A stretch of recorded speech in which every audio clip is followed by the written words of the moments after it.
Reka nongere kuramutsa nshuti mukunzi w'ibiganiro urugo ruhire ndaguha n'ikaze mu biganiro cuno munsi nkakwibutsa yuko mu biganiro urugo ruhire uri kumwe na jewe Ndayizeye Sigisbert. Uno munsi nipfuje kwishura kibazo nabajijwe n'umuntu yanyandikiye yambajije ati mbega Sigisbert umuntu yokunda ku myaka ingahe, ndetse aranambwiye ati mbega ni gute iyo ukunze womenye yuko utihenze mu mahitamwo. Nahisemwo rero kukwishura kino kibazo mukunzi nciye mu kubanza gusa n'utanga indangura kintu canke kubanza gusigurira uko urukundo urutangura n'ingene ruza. Uko ruza rero nuko amaso arabona akereka ubwonko nabwo bukiyumvira bugaha umutima ukabicisha mu kanwa kugira uwakunzwe abimenye. Hari n'igihe kandi umunwa utabivuga kubera ubwoba bw'uwakunze maze agahitamwo inzira yo kubicisha mu bikorwa. Ivyo birakunda gushikira abahungu basanzwe bari abanyabwoba canke abo kwita timide, ariko na cane rero abigeme kuko bobo iyo bakunze niko Imana yabiremye ntibakunze kubivuga ahubwo bahitamwo gukoresha ibikorwa. Urukundo rero si ikintu umuntu asunika, ni ikintu yisangamwo ku buryo kumenya imyaka umuntu akwiye gukundiramwo kigoye. Imyaka rero siyo nkenerwa kugira umuntu atangure gukunda, ahubwo intumbero yihaye. Iyi ntumbero nayo igashobora kwicwa n'ibishobisho byinshi. Iyo tubuze ibishobisho kumva ururimi rw'igifaransa mutahure yuko arico bita sentiment. Ibi bikaba bisaba kwitonderwa, ukaba ukwiriye kumenya ko buri muntu akunda bivanye n'imyaka arimwo. Nico gituma n'akana kiga mu wa mbere w'amashure mato canke muri maternelle uzamva kadutse kakavuga gati ngo mfise umusheri. None ni igiki wokora igihe umvise ukunze, kandi ni igiki cotuma umenya kutibeshe? Naho bigoye reka ngerageze kubikubwira. Biragoye cane kuvuga imyaka umuntu yokundirako, nico tuma umenya ko umuntu wahisemwo utigeze wihenda. Reka rero umenye ibi bintu bikurikira. Ica mbere, ukunda kubera amaso yakweretse nk'uko nabikubwiye. Amaso amaze kukwereka uca ubishira rero mu bwonko ugatangura kubyiyumvirako.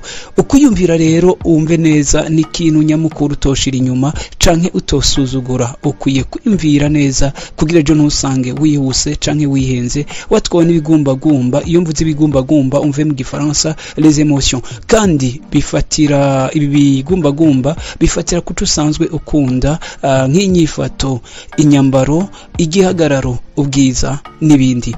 Umuntu araguze cane, iki ukeneye kukimenya. Ni munini gose ku buryo kumumenya bigoye, naho ntumenya byose, umenya byose ni Imana. Ica kabiri, mu kwiyumvira kwawe urabe ntuvangigwe n'ibishobisho canke ibigumbagumba ngo usange biganje ivyiyumviro vyo. Nukumenya yuko keshi iyo uhaye ibishobisho canke ibigumbagumba umutima gose, no kuvuga uza gusanga ivyo bigumbagumba byamaze kuganza ivyiyumviro byiza wari ufise. Aha rero no kuyitondera. Ica gatatu, irinde kubyatura gihutihuti canke kwemera n'ingoga kuja mu rukundo. Aha ndavuga nk'umuhungu iyo uriko wamaze ko n'amaso akakwereka ukumva umenga wakunze, reka rero kuca wihuta n'ingoga kuja kubyaturira umukobwa, ariko cuja kuri ca kinakubwira ca mbere kubanza kwiyumvira. Murantungana ica kabiri no kubanza kwiyumvira cane.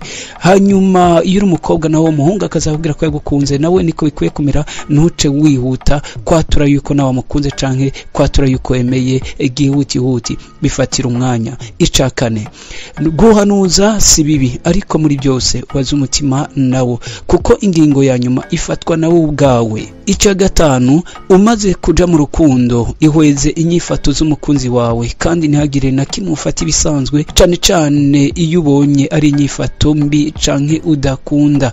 Kuko urakwiye kumenya yuko keshi abantu hari igihe baza bararaba abakaraba ibiciri hagufi canke ico waravye ntibacitondere. Aha rero no kugaba cane. Ica gatandatu, menya neza ko kuva mu rukundo rw'abatarubakana ari bisanzwe. Iki bintu gusambura urugo winjiyemwo. Mu yandi majambo, ukwahukana amuzi ko kutabereye no kubana b'Imana. Hari umuntu yavuze mu gifaransa ngo vaut mieux 1000 fiançailles brisées qu'un mariage brisé. Uravyumva yuko rero ko usambura urugo, opfuma usambura ico no kwita ukureshanya canke imigenderanire igihe mutarubaka.